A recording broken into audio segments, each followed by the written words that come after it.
Naiyak naman si Senadora Pia Cayetano nang sabihin ni Senadora Risa Ontiveros na parang walang nangyari matapos ang tensyonadong tagpo sa Senado noong Mayo 13. Pero paglilinaw ni Ontiveros, ang tinutukoy niya ay ang tugon ng Senado sa gulo bilang institusyon.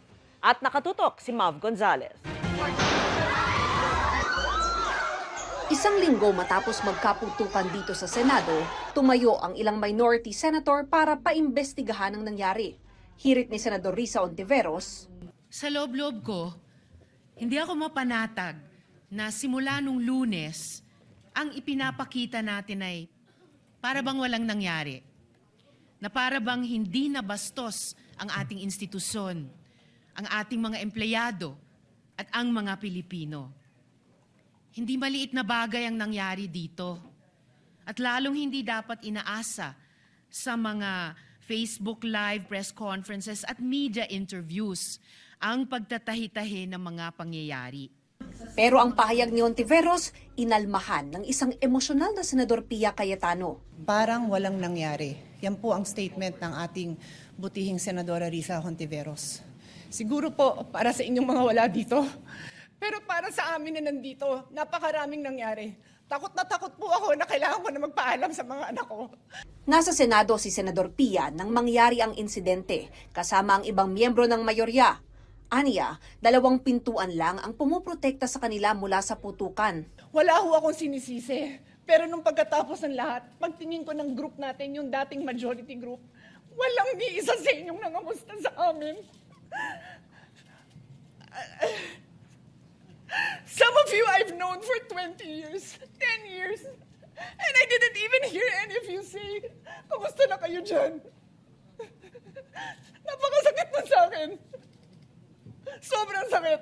I am very ready to share my story, to ask questions. Pero kung wala ho kayo dito, huwag niyong questionin yung mga nangyari sa mga nandito. Dahil nandito kami, kasama ng staff namin, Senate staff. Nilapitan ni Senador Loren Legarda si Cayetano at pati siya napaluha. Nilinaw naman ni Ontiveros na hindi niya binabaliwala ang pinagdaanan ng mga kapwa-senador na naiwan sa Senado noon. I deeply respect the emotions of our distinguished colleague.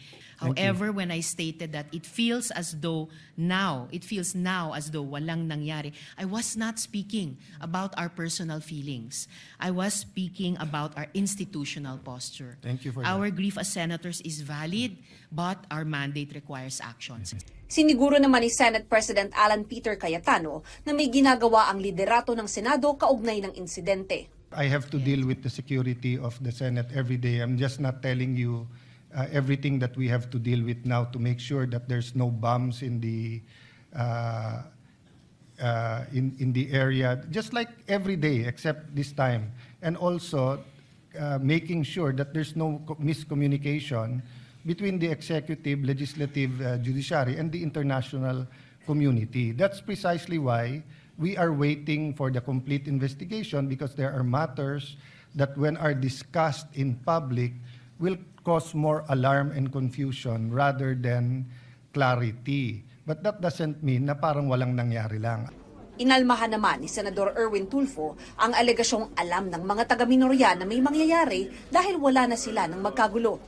To suggest that the mere fact that some senators were responsible for what later transpired just because they had already left the premises is speculative, irresponsible, and unsupported by evidence. Dagdag ni Senador Raffy Tulfo, maraming tanong na dapat sagutin kaugnay sa Senate Office of the Sergeant at Arms o OSAA. Meron ho bang standard operating procedure manual ang ating OSAA? Number 1.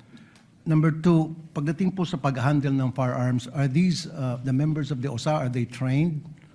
And then number 3, ano-ano ho bang qualifications dito mga members ng OSAA natin? Meron bang training ang members ng OSAA kung paano mag-handle ng isang problema, isang situation, and do they understand the meaning of rules of engagement?